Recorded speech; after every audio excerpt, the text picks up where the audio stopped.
Cara, eu tô gostando muito desse papo, de verdade, assim. Tô gostando muito muita desse coisa. assunto. Eu acho que é um assunto que a gente pouco falou aqui no podcast, que é o yoga, assim. Algumas pessoas falaram que praticam, mas eu tô gostando de entrar, conhecer mais, assim, essa origem, a filosofia. E aí, pensando nisso, uma pessoa como eu, que tá assistindo agora e quer começar, mas às vezes não sabe por onde, porque a gente sabe que tem bastante vídeo na internet, eu acho que deve ter vários vídeos com qualidade, eu sei que você faz também, então se você quiser também falar com o pessoal para poder ter acesso às suas redes e tal. Mas para quem quer começar, qual que seriam os primeiros passos para identificar o yoga vai funcionar para mim e por onde ela começaria? Porque eu vejo que para você o yoga foi uma mola propulsora de várias transformações que vieram na sua vida, né? Foi muito mais do que uma prática esportiva, muito mais do que uma prática, muito, muito mais. Então, quem quer começar? Por onde, qual que é o caminho? Fazer uma aula experimental. Procura um professor, um estúdio, alguém que esteja mais próximo. Se quiser, até pode tentar, né? A gente tem muitos vídeos no YouTube. Eu, vou ser sincera, eu cheguei a fazer também. Eu lembro que na época eu fazia uma vez por semana, mas eu sentia vontade de fazer mais, eu acabava acessando alguns vídeos, né? Tá. Mas o que eu aconselho, vá procurar um lugar que tenha um bom professor, né? Faça uma aula experimental, sente a aula, né? Os alunos que me procuram que faz aula experimental, muitas vezes eles falam, eu amei, mas eu falei, não, volta para casa, pensa, veja se é isso mesmo que você está procurando, né? Quem quiser uma base filosófica maior, assim, eu indico muito os livros do professor Hermógenes, que foi o percussor, né? Que trouxe o yoga aqui para o Brasil. Tá. Que é uma leitura simples, fácil, né? E que se buscar aí no YouTube você vai ver que ele é bem famoso, assim. Ele realmente fez um trabalho muito bonito aqui no Brasil, né? E acho que é isso, é experimentar, não tem muito segredo, né? Não tem muito segredo. As aulas, lógico que vai ter muitas vertentes, né? Isso que eu posso explicar pro público, porque dentro do Hatha Yoga, né, que é essa prática física, vai ter muitas vertentes, né? Então, hoje você encontra yoga restaurativo, Ashtanga Yoga, Vinyasa Flow, enfim, estou falando inglês aqui para você, né?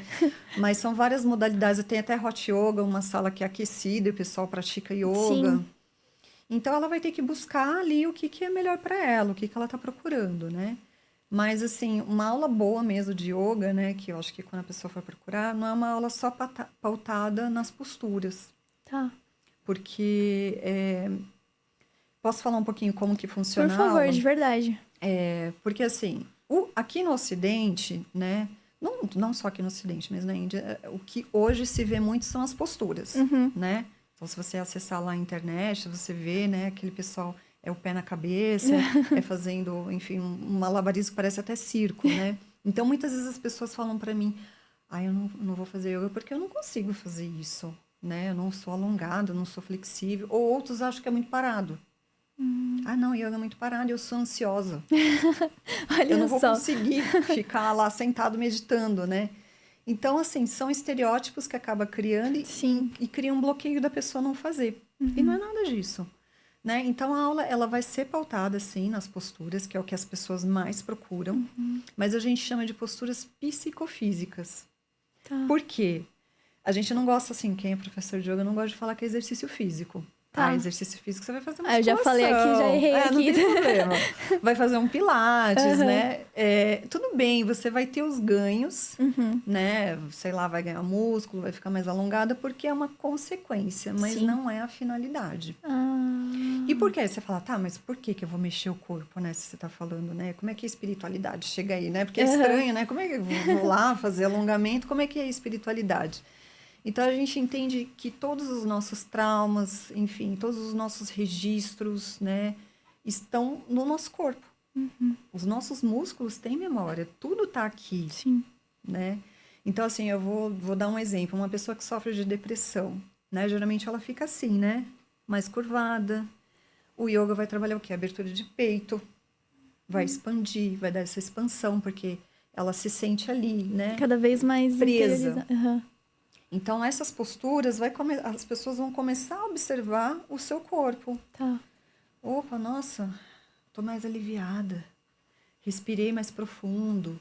Né? Então, a aula vai sendo conduzida dessa forma. Então, outro benefício que, para mim, né, pela questão de ansiedade, mas para qualquer um, são as técnicas respiratórias, que são os pranayamas. né? Então, até dentro daqueles passos que eu estava falando para você, eu falei dos yamas e niyamas, que são os preceitos éticos, né? Em seguida, vem esses outros passos, que é praticar os asanas, que são as posturas, os pranayamas, que são os exercícios respiratórios, né? Existem várias técnicas. E aí, depois, vem um processo para meditação.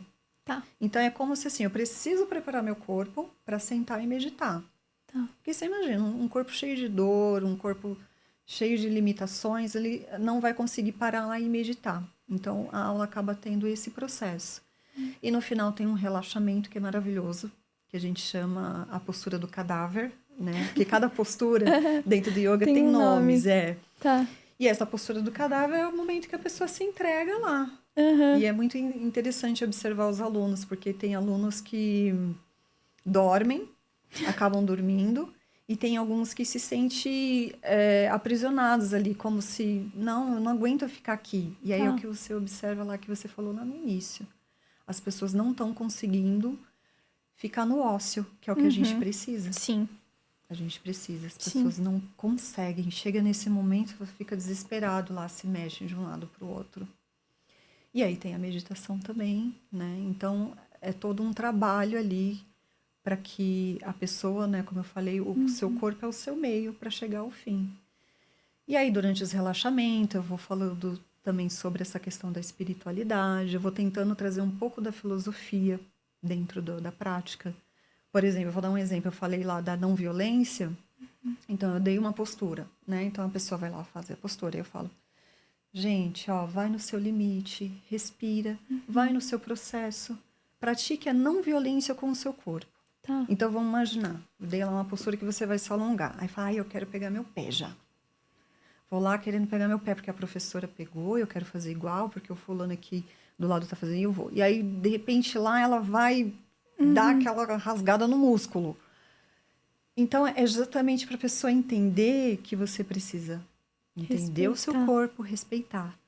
E dentro do processo, não necessariamente você precisa alcançar o seu pé, né? O que é mais importante é o que você sente ali com a sua postura.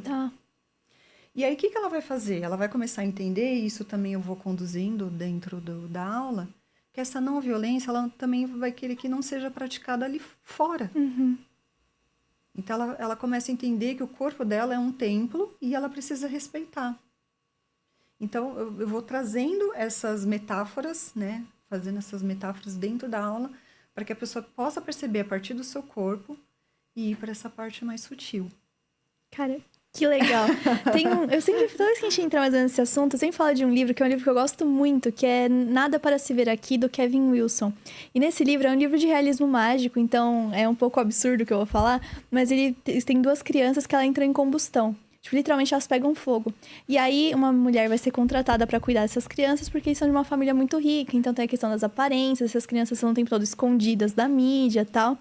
E aí, quando elas começam a pegar fogo, literalmente entrar em combustão, uma das práticas que faz com que elas voltem a se centrar e voltar a parar de pegar fogo é o yoga. E é a primeira coisa que resolve, porque nada funcionava. E o yoga ajuda. E o yoga funciona. Então, todas as manhãs elas têm os horários que elas fazem, as meditações, tem o horário do yoga. E fala muito sobre isso também. Tem uma cena que as crianças estão lá meditando e tal, e fazendo yoga. E é muito essa ideia de, tipo, aqui eu não vou pegar fogo, eu consigo me controlar, eu não preciso entrar em combustão. E esse livro é maravilhoso, eu gosto muito desse autor. Legal, eu, na real, assim, vou ter que confessar, o outro livro dele aqui no Brasil não é tão bom, que é o... Não vou lembrar o nome. Agora não é hora de entrar em pânico. O livro não é tão bom assim, mas esse em específico é maravilhoso. Ele é muito, muito legal. Então, é uma recomendação para quem gosta de livros também. Sim. Eu gosto muito dessa história. É muito legal, de verdade. É realismo mágico, né? Então, vai ter umas coisas meio fantasia e tal, mas eles usam muito como essas práticas fizeram com que as crianças fossem compreendidas também, né? Porque elas viviam numa situação que os pais não aceitavam quem elas eram, porque ia ser um problema na mídia se vazasse, meu Deus, as crianças pegam fogo. Então, seria um problema também político, porque o pai das crianças é um político importante.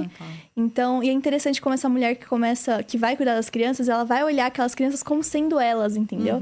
Não vai ver o problema que elas criam, vai ver... Elas são uma criança, elas são pessoas, são indivíduos. E muito, muito legal, de verdade, vale muito a pena essa leitura.